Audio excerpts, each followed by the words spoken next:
This is the second time I've tried writing this script, mainly because I wasn't very happy with the original. It was just like my other videos talking about operators. I would go into both Verdant and Kirara's kit and would do the math, tell you the facts, and try to explain the upsides and downsides to these operators as best as I could. The thing is though is that I had doubt. The conclusion to the video was simple. Verdant is on par with Bena defensively and can easily outshine her when tanking arts damage, as S2 can occasionally overcome Bena's S2 against enemies with low amount of resistance but really high defense. Kirara is a very powerful yet weirdly designed operator. Her subclass both complements and counteracts her role as a lightning rod, her damage output on her S2 is amazing, and her healing makes her very tanky. However, finding use cases for Kirara is very odd. She either does nothing in a stage or completely breaks it. She's incomparable to Ethan in that she isn't focused on crowd control at all, she's more stat focused. The script ended up being over 4,000 words long, which is significantly longer than my Crusher video. Yet regardless of how much I talked about the two, I felt my attempt at an objective, honest look at them was fruitless, because ultimately the stats didn't matter. The facts didn't matter. What mattered is that I simply found these two units to be fun. And so, that experience made me want to change course. Instead of telling you why I think Verdant is good using math and crap, I can just tell you how I feel about him, because otherwise I don't feel I could properly convey how I feel about him. My other videos on operators often like to focus on some preconceived downsides of the operator and then try to either debunk them or support them. And I would still like to do that in this video, but to less of an extent. Believe me, there's loads of math behind all this, and I'll try to make it as easy and concise as possible. Verdant and Kirara are very similar to each other in role, despite being two completely different subclasses with different focuses. Both act as a lightning rod. A lightning rod is an operator who exists to gain aggro from ranged enemies. As defenders defend against melee damage, lightning rods defend against ranged damage. Verdant being a doll keeper heavily helps this role, since Verdant doesn't really die when he enters doll form, and instead just replenishes all his health, then, after a while, he comes back as Verdant, at full health again. There's little to no risk and very little required support to keep him from dying. He can potentially have infinite effective HP all on his own. You simply plop him down somewhere, have him tank loads of damage, since it actually does take a lot to kill Verdant. His S1 and his talent both support this. His S1 boosts his HP by 25% and resistance by 15 at Mastery 3. This, as it's commonly known, pushes Verdant above 3k HP. No, this doesn't mean Verdant's only good for infinitely tanking the Londinium cannon.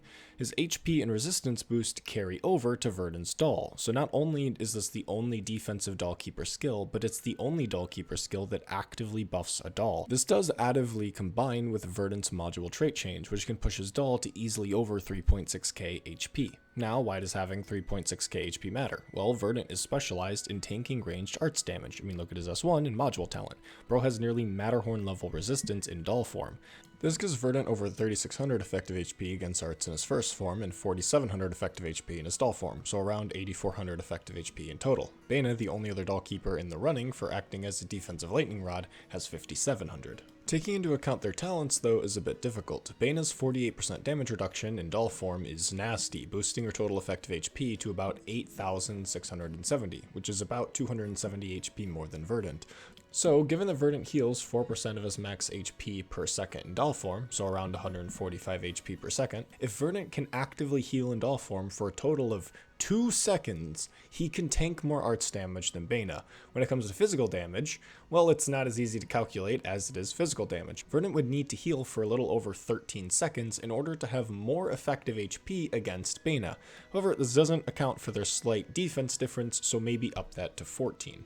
It is possible for Verdant to outperform Bena, but the difference between the two is honestly pretty negligible.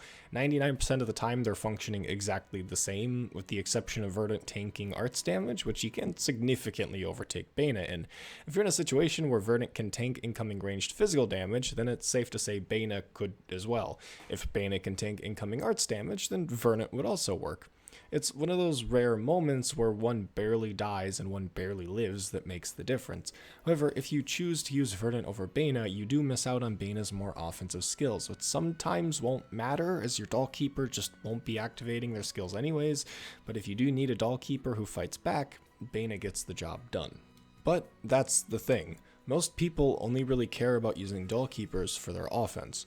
Bena's damage output just vastly makes up for her slight lack of effective HP against arts damage to Verdant. To most people, Arknights is a DPS game, so why the hell would you choose Verdant over Bena?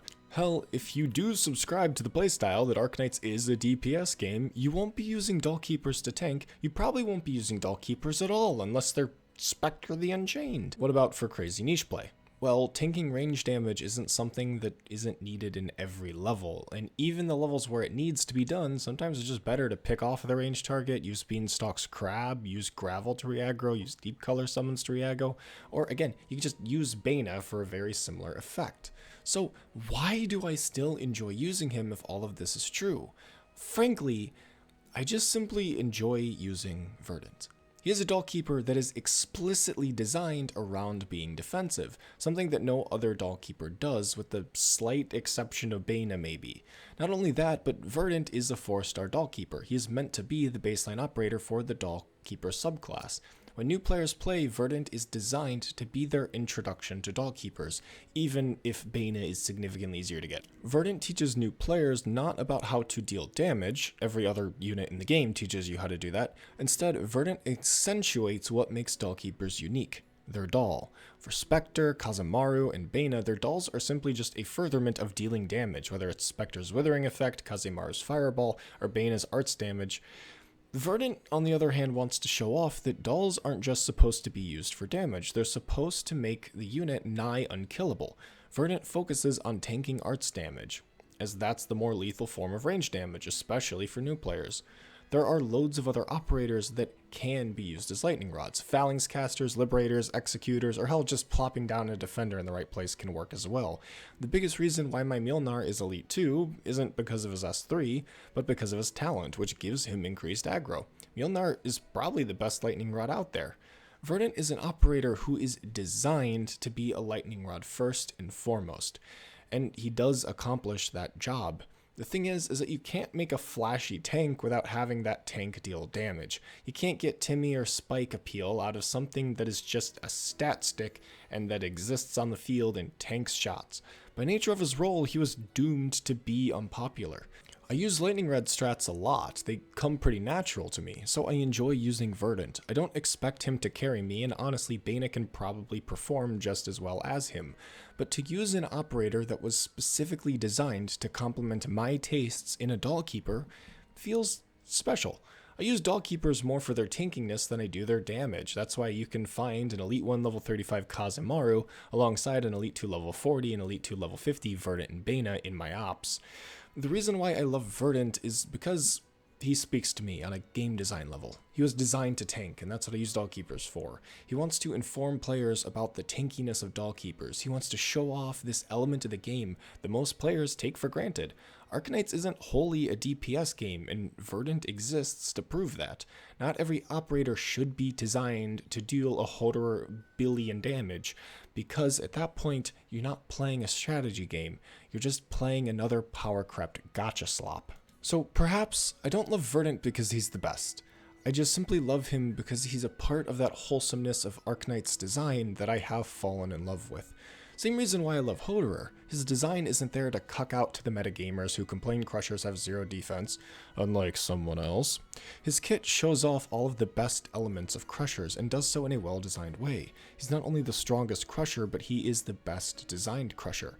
Verdant may be unpopular and rather underpowered for what most people expect, but he's still a well-designed Dollkeeper. His stats are rather balanced for the subclass, especially since he can tank easily more than Bena. His damage does suck, and his S2 as well. Really niche, as it only outperforms Bena's S2 against the most specific of enemies. But he's not bad. He just has a niche that most players don't give a shit about. Luckily for him, I really care about his niche. Bro's gonna tank, and that's all I want him to do. So what about Kirara? Well, she's in a much better situation. Out of the stereotypical bad operators, she is by far the best, being an operator who can completely break stages if used correctly, but I'll save that for a future video. For now, I just want to focus on uploading something. I hope you guys enjoyed watching, hearing my weird takes. I wish you all a great day, and I love you all.